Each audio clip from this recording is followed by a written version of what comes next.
Hey everybody, got another video here for you. This is going to be a quick how-to on polishing frets. So the first question is, what should you use to polish frets? Well, I've tried just about everything. I've tried micromesh, I've tried fret erasers, I've tried steel wool, I've tried rotary tools with little buffer wheels, and rotary tools with buffer wheels and metal polish seems to be the best of them all. So yeah, a rotary tool with a flexi extension is the preferred way to do this.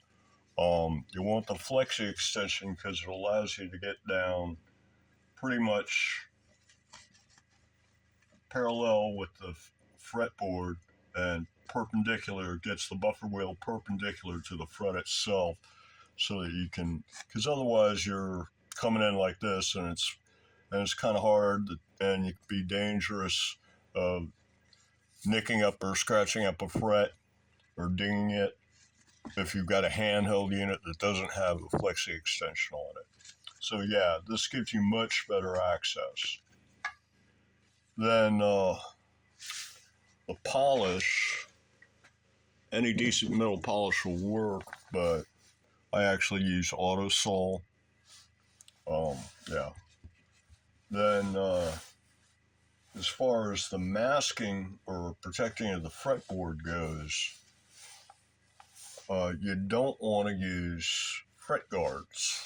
I know fret guards are designed to protect your frets, your fretboard, but yeah, the problem with fret guards is that, I haven't got one handy, but it's a slot in a piece of metal, and at the end of the slot there's going to be a little bit of a gap between the end of the fret and the end of the slot, and the polish being thrown around by this thing gets in that little gap, and you end up with stuff all over the back here.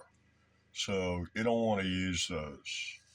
It doesn't really do the job. Also, sometimes they don't protect all the way right up to the fret on both sides, because there might be a little variance between the width of the slot and the width of your fret. So tape is actually preferred. And what you want to do is you want to first mask off the sides of the fretboard. Pretty much all of the fretboard, you might as well, all at once. And I'm going to go do that now. So you want to mask off the edge of the fretboard like this. And that way, any polish residue gets on the tape and not on the fretboard. So now I'm going to go do the other side.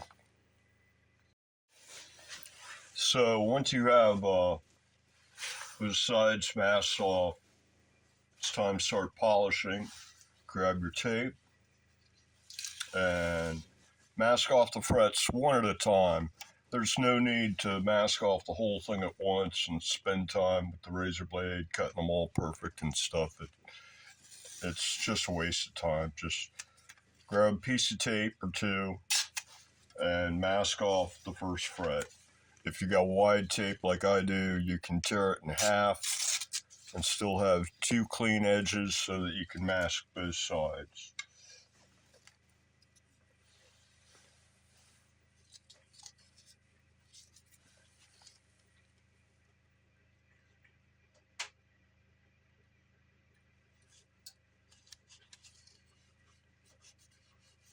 And you want to get it nice and tight up there, so that the tighter and better job you do at masking, the less cleanup you'll have.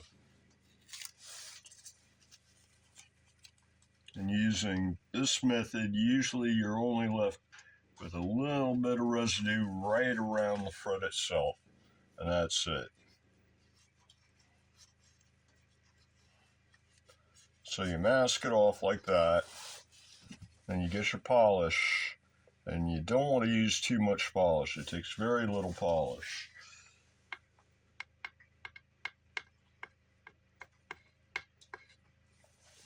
That's enough there. And then you take your buffer wheel and smear it around and smear it into the wheel like that. It's okay to get it on the tape because you're going to get a lot on the tape anyway. So, looking a little cloudy from the polish. And then turn this guy on. And you don't want to go like this. You want to do an up and down motion as you move across the fret so that you get all the way from this edge over the hump and to this edge. And then once you've done your up and down, then you can go back and forth. And you want to pay special attention to the ends.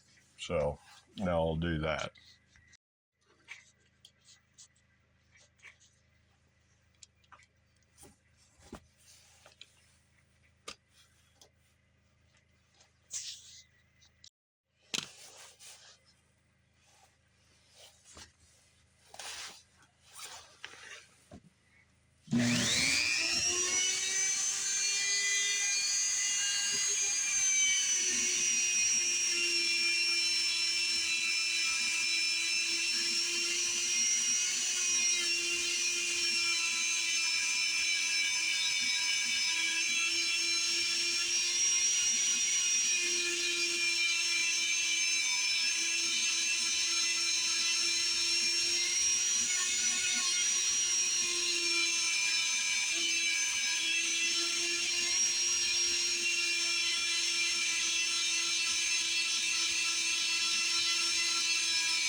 Well, don't do like I do and hit your buffer wheel against your finish and mess up your finish. Now I'll have to like sand and re-squirt the front. Right, so once you finish polishing, peel off the bottom piece of tape. This one. You get your next piece of tape.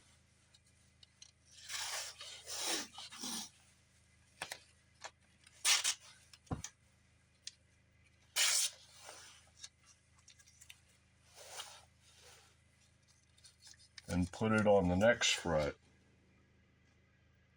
And that way, if your frets are already pretty shiny, or you take a break for lunch or whatever, then you won't lose track of where you are.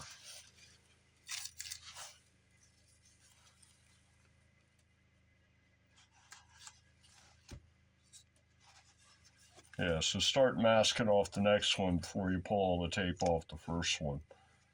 And you'll never lose track of where you're at.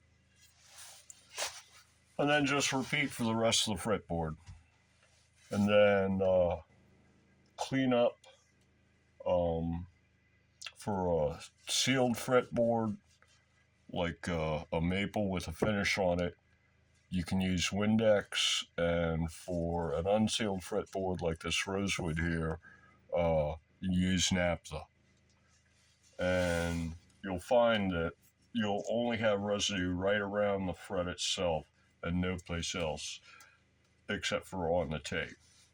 And you go ahead and do it all and then peel stuff off the side here. And that's about all there is to it. See y'all later. Well, think that's going to do it for this video. So, until the next one, everybody, have a good one.